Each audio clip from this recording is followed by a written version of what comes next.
The music is Lavender Town, but backways. And when I go fight, he has 666 Pokemon too. He sends one out, and I hear its cry. It turns out hits Pokemon, they are all my dead girlfriend, but hyper-realistic and blood-eye. It's so scary, you guys, that I throw the PlayStation across the room, broke the game in half.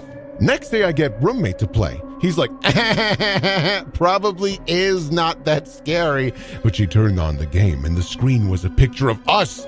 But we were dead. And the scariest part of this story is that we was you, and you became skeleton and wrote this.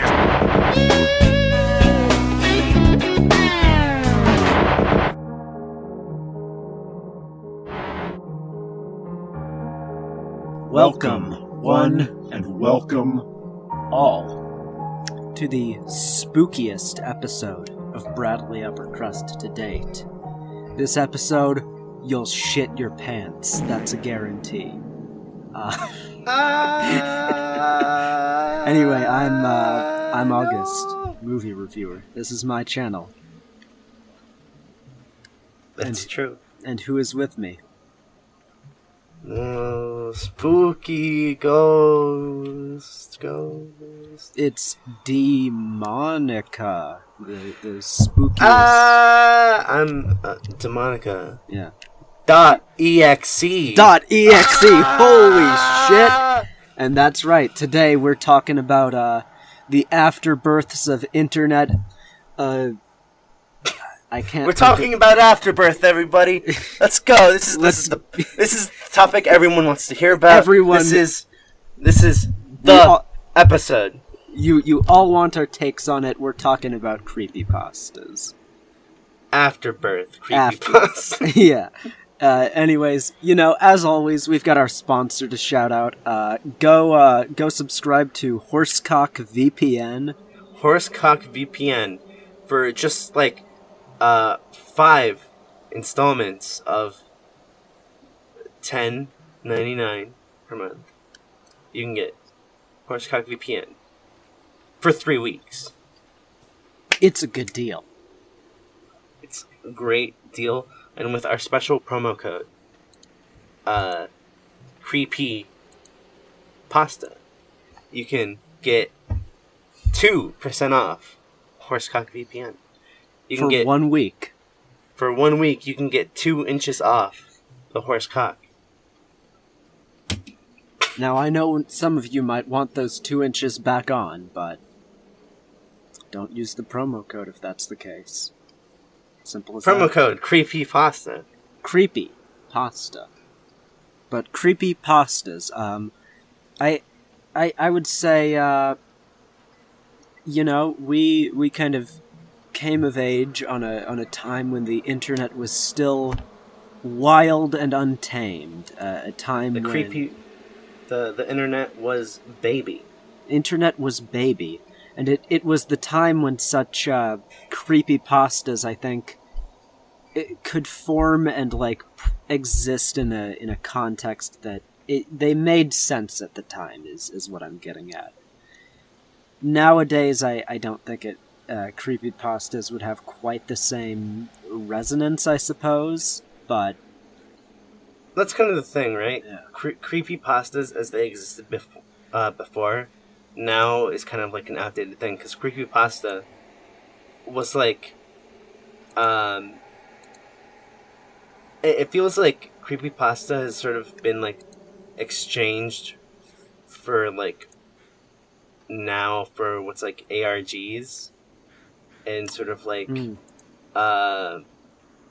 little horror series, little horror series. Oh yeah. A lot of it being analog horror, because Zoomers and little kids don't understand how VHS work, and that's scary.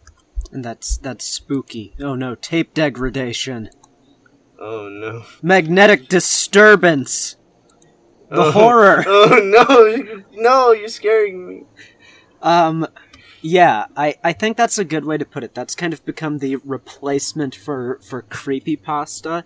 I mean, even the name is a little anachronistic because it's like a play on copypasta, or just a large string of text you would copy-paste, because these stories would originally be shared through like message boards and stuff.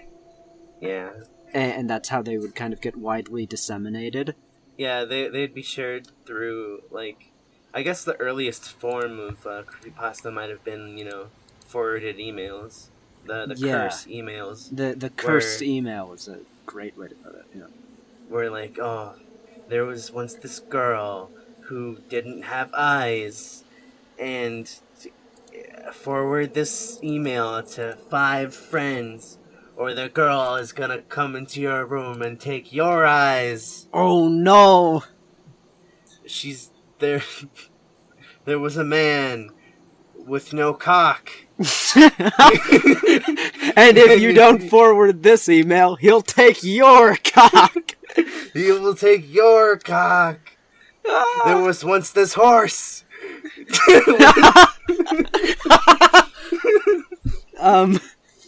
But yeah, and I would say some other early explorations of that were stories like Ted the Caver, where on like blogs you could continually update people with like these little snippets of horror and like dig a little deeper and deeper and kind of reveal this deeper and deeper mystery slowly but surely, but in a way that seemed like just someone documenting their, everyday travels. And I think that kind of merger of reality was what made reality and fiction was what made a lot of the early creepypasta stuff interesting.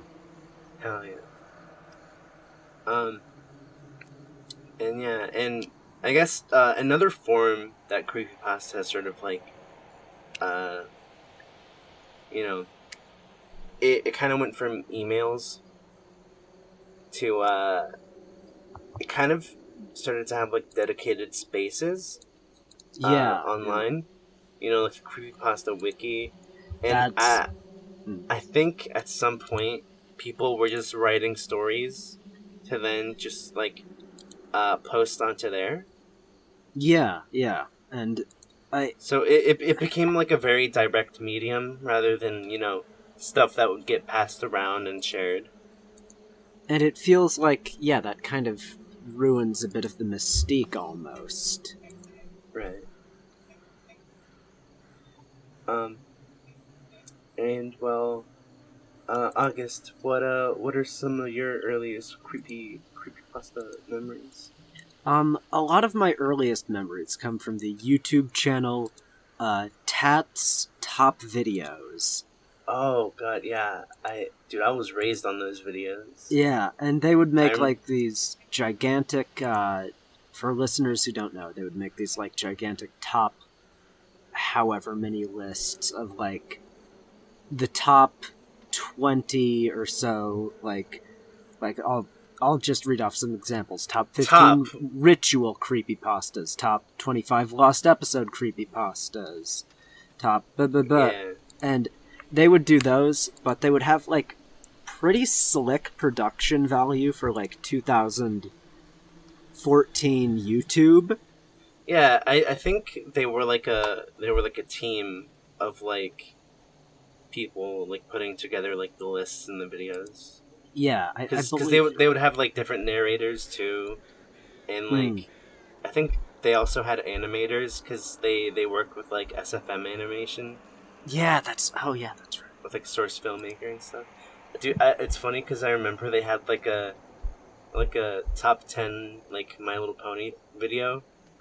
Yes, and infamously, I think like it made so many people mad that it got like reported on YouTube, like flagged for terrorism. Yeah, that's right. They had a ton of like videos early on that were kind of removed that were more like gaming oriented. Yeah. And once they found out that like creepypastas were like their kind of meal ticket essentially. Yeah, they got into like creepypastas and like horror games and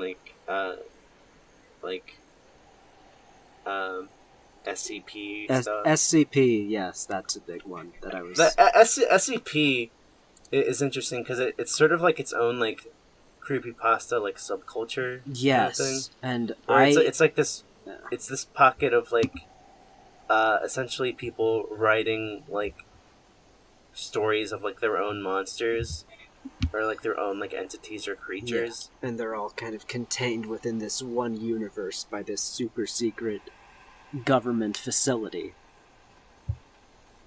And that was actually one that connected with me a fair bit when I was younger. I liked the SCP stuff from about like 1 to about like, and obviously I didn't read everything, but I guess the era I particularly remember liking was like 1 to like 2099, 2999, I should say. Like that early era I really liked because I thought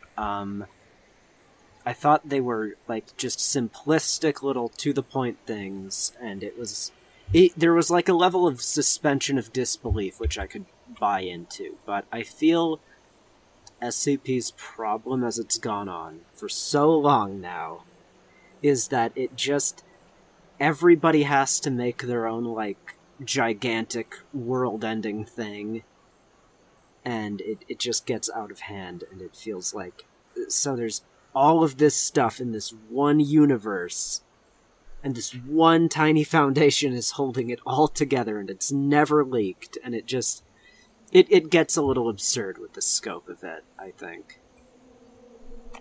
But it's all right there.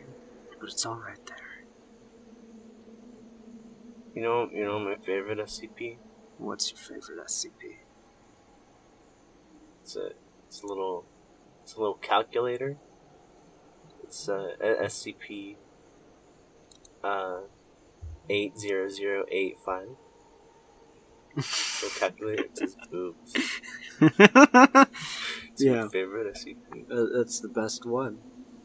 It's the coolest SCP ever. Cool. But yeah, that what were some of your early creepypasta memories? This may surprise you. I don't think anyone has ever known this about me. Anyone on this channel, or you, for that matter. But this may surprise you. I am a bit, just a little bit, of a Sonic fan. No. No way. No, it's true. Oh, it's true. Okay. It's like, I know you can't imagine it, like... But, yeah, so... I think my first experience... And this is, like, I think the same with, like, a lot of people who, like, in my situation who were also Sonic fans. But my first experience with, like, a creepypasta might have been, like, the whole, like, Tails doll thing. Oh, yeah, yeah. Which, for those that don't know, in the game Sonic R, there was... Well, it's a racing game with Sonic characters. And there were, like, robotic copies of, like, Sonic, Tails, and Knuckles. So there was, like, Metal Sonic and, like, Mecha Knuckles and all that. And then there was the Tails doll, which was, like, this little plush doll with, like, an antenna sticking out of it. And, you know, it was supposed to be, like, a sort of robotic copy of Tails. And, at some point, there had been, like, this creepypasta written about it, talking about how the Tails doll is, like, cursed, and, like, the Tails doll is gonna come out of the fucking TV, and it's gonna be a real plushie, and it's gonna kill you. Oh, no! Oh, man. But, like, I don't think that many people have actually read the Tails doll, creepypasta proper. More so, it's just, like, become part of, like, the game's, like, mythology, which is funny. Yeah. It's just become sort of internet mythology within, like, fandom and stuff. Same thing with, like, Sonic.exe. I don't think many people have actually read the story. They're just aware of, like... They're just aware of the character. Of just, like, the hyper-realistic blood. Yeah, and can I tell you something? Yeah. Last time I went to Mexico to like visit family, I had been going through like the tianguis, which is like it's like basically like a flea market or like an open like public market. Everyone like sets up shop in like the neighborhood. It rotates through different neighborhoods depending on like the day of the week. But yeah, so I went to the one in my grandmother's neighborhood, and there was this guy, and under his stand, he was selling toys, just a whole bunch of toys. All right. And he had several Sonic toys, but specifically, he had like molded like Sonic.exe toys. Oh, what? Like bootleg Sonic.exe toys. So there were like these like Sonics, but with like black, like and like blood, fucking filled eyes, and like mangled fur, and like evil smiles. And there was like a few of them, and like I remember just staring at them confused. Just looking at them, like, this was like a couple years ago. Yeah. And I saw them, and I was just like dumbfounded seeing these in real life. I thought I was like, I had to like double take, because I could not process like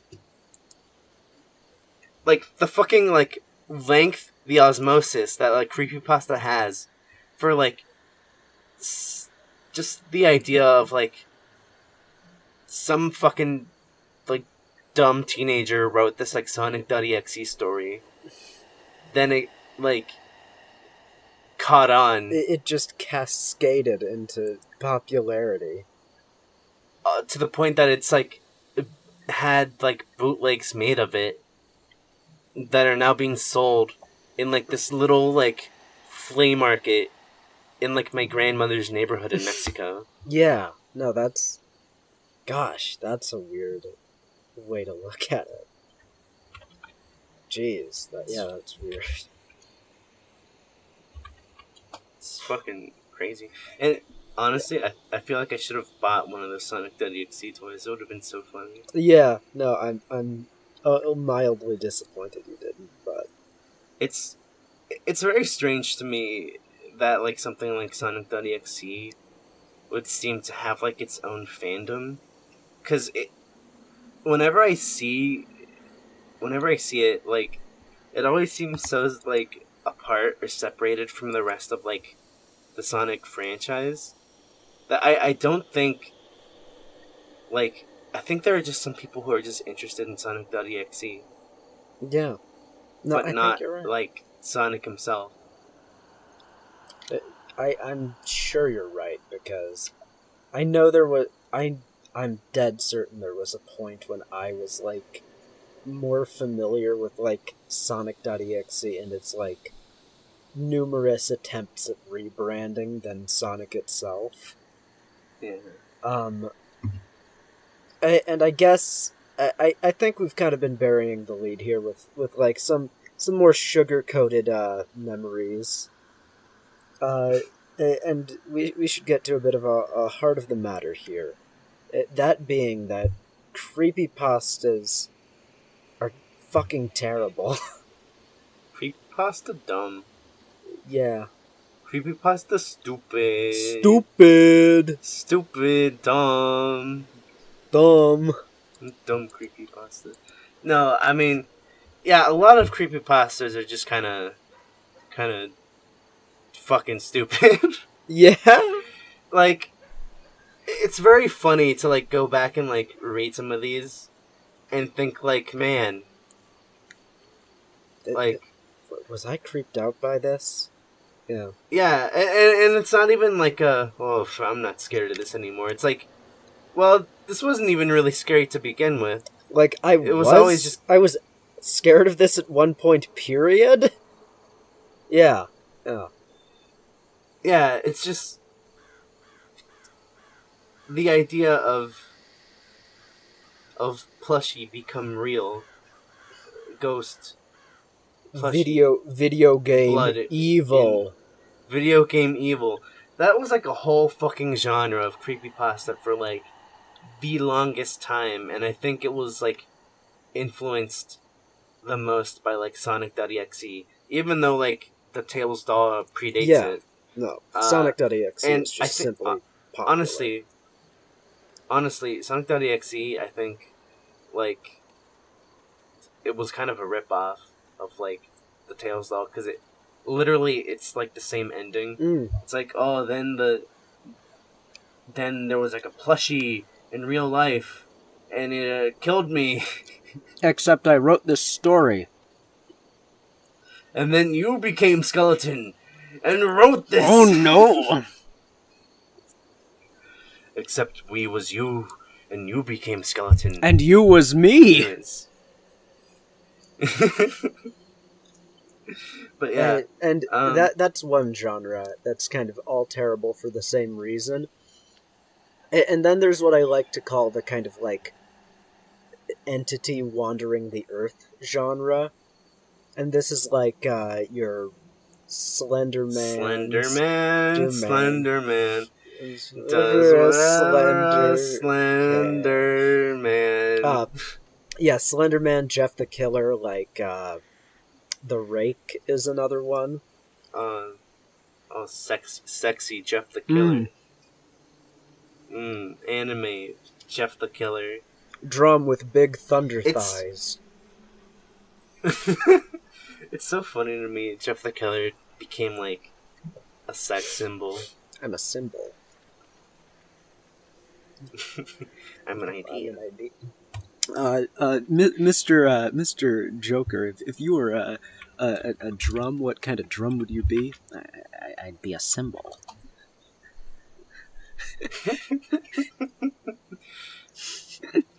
Yeah.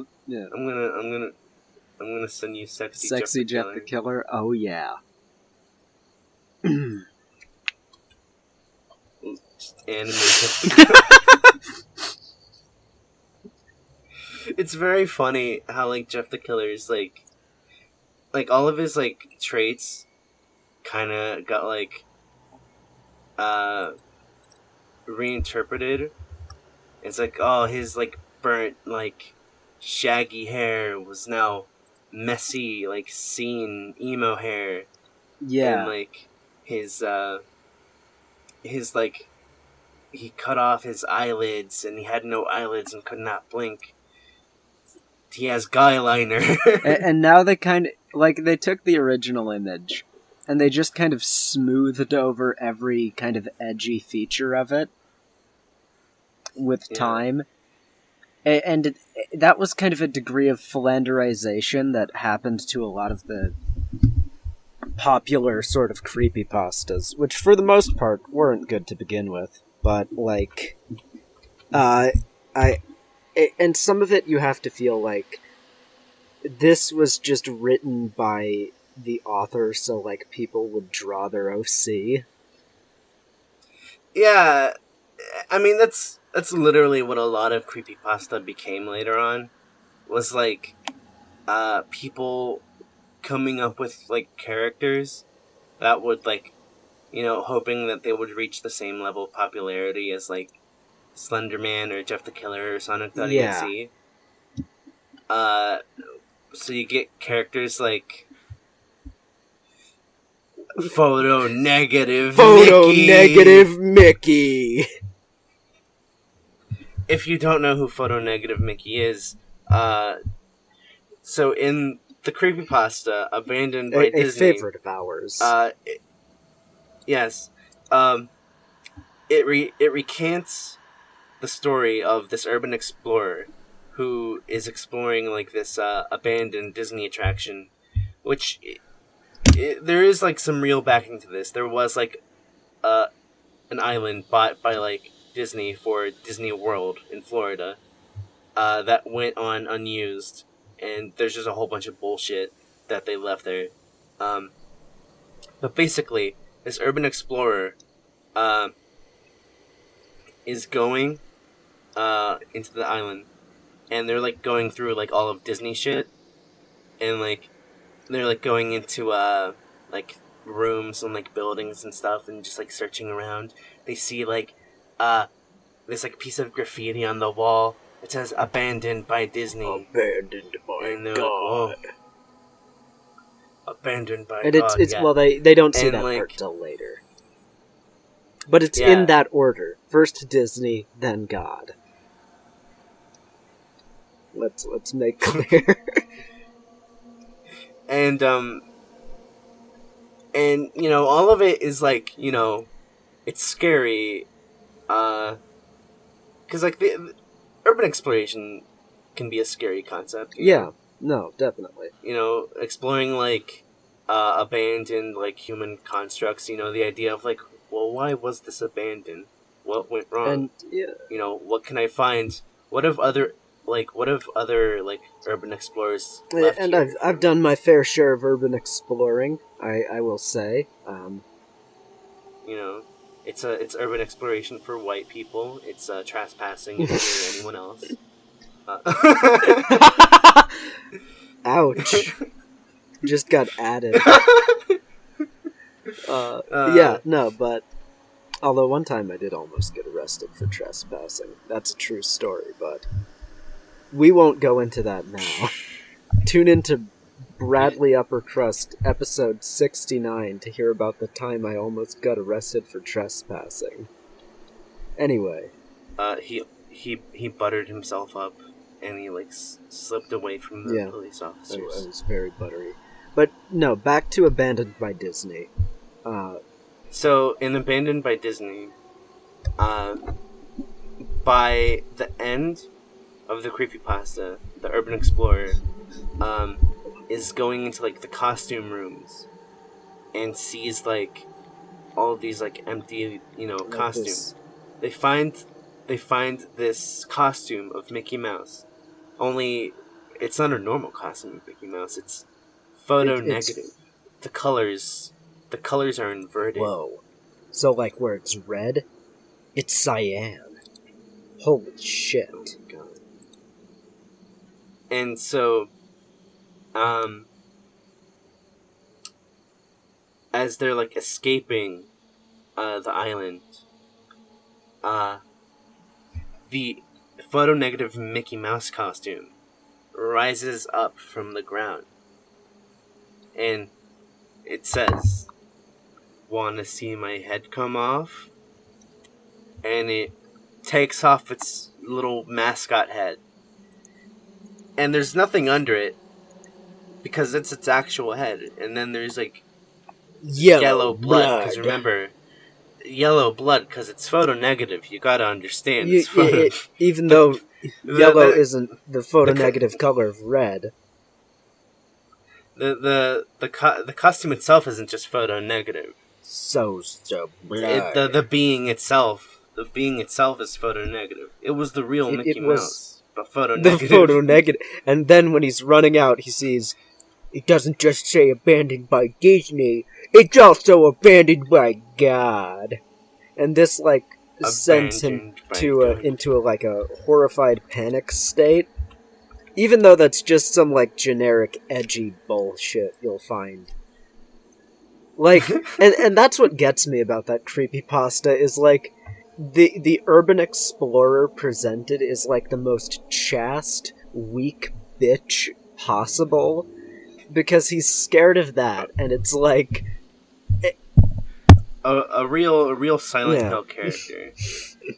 But no, real, like, urban exploration, I swear to you, you will find, like, horribly offensive things that I will get demonetized for saying on YouTube.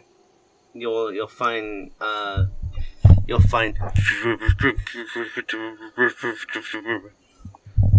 and all sorts of stuff like that. Exactly. Yeah, but so this shouldn't be scary to this guy. Presumably, if he has the level of expertise as he must have to break into this place. but it's just one of those weird. And yeah, this story sticks out as it's just stupid, and it kind of perfectly embodies a lot of. The only thing that would make it like stupider, but also make it like make more sense, was if the urban explorer woke up on the island, on the beach. It's like Lost. Lost on Lost Disney. on Disney. Oh yeah, and then you oh Lost gosh, so many things are just flooding back to me of like the Ronald McDonald House, where it's like, Oh my god, yeah. Where it's like it's literally just Soylent it's Green. literally just Soylent Green, and there's like an alternate reality or something.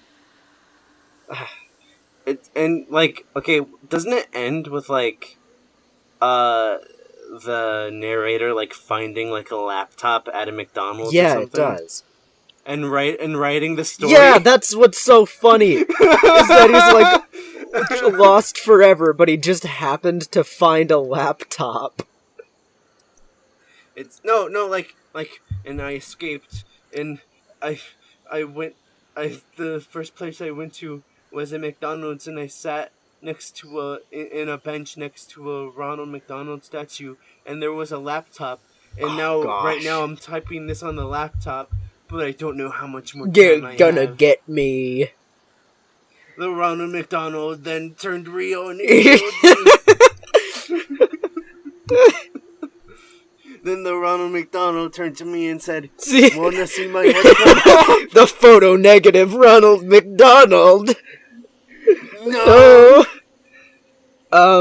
Yeah, and I guess that's another point, that a lot of these, a consistent theme you've noticed if you're paying attention, is that a lot of these creepypastas are themed after things that are, like, inherently scary to children, specifically, where it's like video games like Sonic or like McDonald, Ronald McDonald, or Disney. It's like stuff that I guess you'd typically associate with childhood. So it's like you kind of realize what the target audience is with enough analysis. This ruined my childhood. This ruined my childhood. Meh. Childhood ruined. No, but I mean, I think a reason that attracts us so much, those kinds of creepypastas when we're kids, is because at some point we try acting mature, and we think being mature is like introducing violence or sexuality or like mean-spiritedness to like things that we previously liked, making it not just edgier but like being hostile towards it, sort of like when we were babies and we were like, "Yay, Barney!" and then we turned 7 and we were like, I hate Barney. Barney. I'm gonna shoot Barney with a I'm gun. gonna rip that fake fucking head off. I'm gonna kill Barney because I hate Barney because I'm grown up. I'm an old. Catch up, little kids. I am grown up. Fuck Barney. Fuck Barney the purple dinosaur. He can stick it up his ass. Stick it up his... I can't say... Dinosaur ass. Dinosaur... Dino butt. But yeah. But yeah, that's like I think something we all go through when we're kids, where, you know, we feel like we have to be hostile to things that we previously enjoyed, or at least things that, you know, our peers enjoyed and stuff. Yeah. It's something that we have sort of- asserted we have outgrown, basically. Yeah, we overcompensate. In trying to be mature, we end up just being weird and silly. Yeah. And kind of creepypastas can be viewed as like a natural, like, extreme of that almost. Yeah. So, with all that in mind, should we try and write a creepypasta?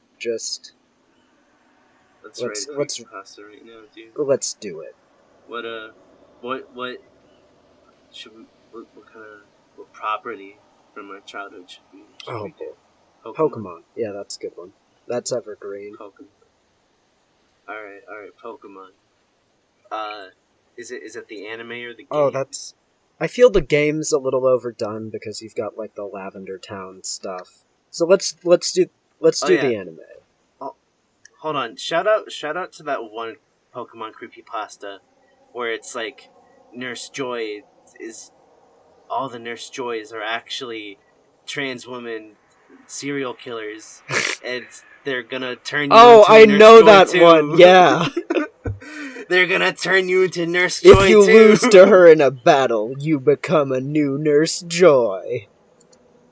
That's why there's so many Nurse Joys. God,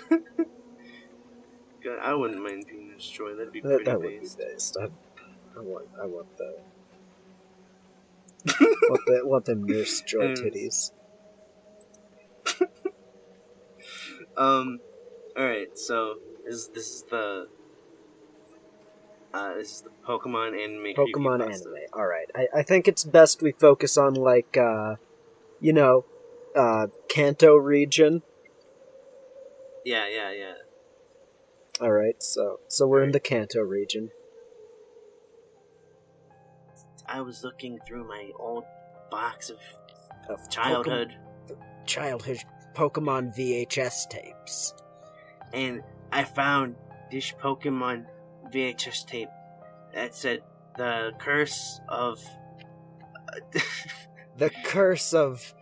Bloody Charizard. The curse of Bloody Charizard. It was written in Sharpie, and it wasn't in either of my parents' handwriting.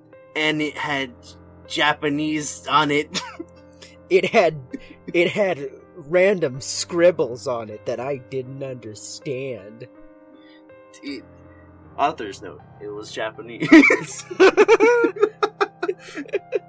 Yeah. Okay. Me being nostalgic, I fired up my old VHS player, which I just have.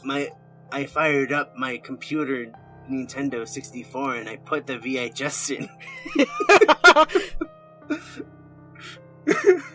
I fired up, and then I went to Windows Media Player and played the episode. It started out as normal, with the opening, the gang, Ash, Misty, Brock, and Pikachu. Everything seemed normal. And then, for exactly 3 milliseconds, I saw the opening title card turn all red. The curse of Bloody Charizard. And then, Pikachu was speaking in clear Mandarin Chinese. But I didn't understand it, and it was in lo-fi. And then... in lo-fi? Then, there was a walk cycle where Pikachu in black and white was just walking to the right for 3 exact minutes. And I thought, this is a weird episode. And then, Ash came on screen, but he looked sad. He looked sad and distraught, like someone had died. That's very specific. I don't know why. And then, Brock came on screen just a minute later. He was also sad. But and horny. But when he tried to approach Ash, Ash just pushed him away. I waited and waited for Misty. And then Brock says, "What the fuck?" And he said the fuck word. He said, "Fuck." I don't remember that. And I said, "Whoa, this must be the last episode." My friend Todd had told me about the lost episode many years ago. And then I realized that was Todd's handwriting on the tape. This was Todd's tape. I checked the tape again, and there was a note written on the disc. It said, "Jared, don't watch." It's cursed It's cursed! with the ghost of Missing No. With the ghost of Missing No Charizard. Wait, Missing Zard. There we go. Don't watch it, or Charizard.exe is gonna eat your ass. He's gonna eat your ass. Forward this DVD to 5 other friends. And then, when I turned around, I saw him. Bloody Charizard. And he called me a slur and told me to keep watching the episode. So, with sweat dripping from every single pore, I turned back around, only to see Ash had eaten Brock. And Pikachu was eating Brock too. Even though he was still doing his walk cycle. Misty wasn't in this episode. And then they cut to Misty. And it was her grave! And then her hand came out of the grave. But it wasn't a regular Misty. She was photo negative Misty. Photo negative Misty! And then she released her Pokeball, and out popped Sepia Tone Goofy! Sepia Tone Goofy! Holy shit! He said, "Gore." He said, "Gorge, Ash. I'll do it again. I'll fucking kill you." I'll fucking kill you, Ash." And then Goofy barfed up. He barfed and died. And then there was bloody Charizard. I ran into the kitchen to grab a knife to attack bloody Charizard, but he was gone, and the tape was on fire. It burned down my house. I ran into my closet, and I found a laptop, and I'm typing it now. I'm typing it while my house is burning down.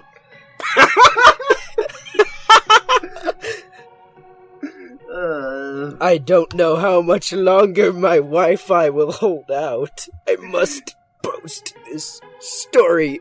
I will warn you, if you find a tape DVD with bloody Charizard on it, don't watch it. Don't watch or you will suffer the same as me.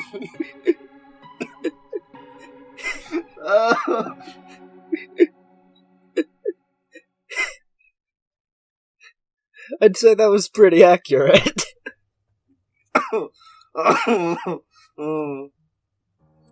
This has been the Bradley Uppercrust podcast. The only podcast. Forward this podcast to 5 of your friends, or Sepia Tone Goofy will eat your ass. And bloody Charizard will suck your dick. Sponsored by Horsecock VPN.